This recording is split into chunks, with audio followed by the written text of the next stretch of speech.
At first glance, the photo seems like a prank, a golf ball perched perfectly on top of a loose divot, as if someone staged it for laughs. But it's no joke. It actually happened during a real tournament, where a friend of the Etiquetteist found himself staring down one of the most absurd lies imaginable. He had hit a perfect drive, right down the center of the fairway. No trees, no bunkers, no rough. Yet somehow, his ball came to rest not in a divot hole, but on the divot itself. Talk about bad luck. Golf, like life, isn't always fair. And this moment was proof. According to the rules of the game, fairness doesn't always enter the equation.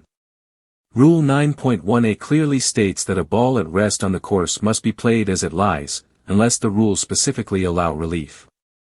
And in this case, resting on a dislodged chunk of turf, no relief is granted. That's right. Even if your ball is sitting on a divot that looks like a bad toupee, you're stuck with it. Some in the golf world think this should change. Bernhard once argued that players should be allowed to drop out of divots, since, as he put it, divots are made by us. Broadcaster Kostis agreed, saying that if a sand-filled divot isn't considered ground under repair, then the term has lost all meaning. But others argue the rule should stay as it is. If players were given relief from divots, where would it stop? What counts as a divot? A small scrape? A patch of uneven grass?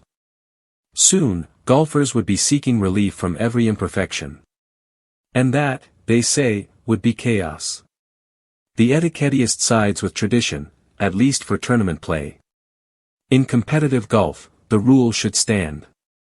But in casual rounds with friends, where there's no leaderboard or trophy on the line, reason should sometimes prevail. If a lie is truly ridiculous, common sense and camaraderie can step in. Of course, the best way to avoid disputes is to set your terms before teeing off. Decide whether you'll play everything as it lies or allow exceptions for extreme bad luck. Either way, it's part of the game's charm, those unpredictable, humbling moments that make for great stories later. Just ask the golfer who hit from that divot on a divot. He followed the rule, swung away, and stuck it on the green from 185 yards out. Sometimes, playing it as it lies leads to the best kind of victory.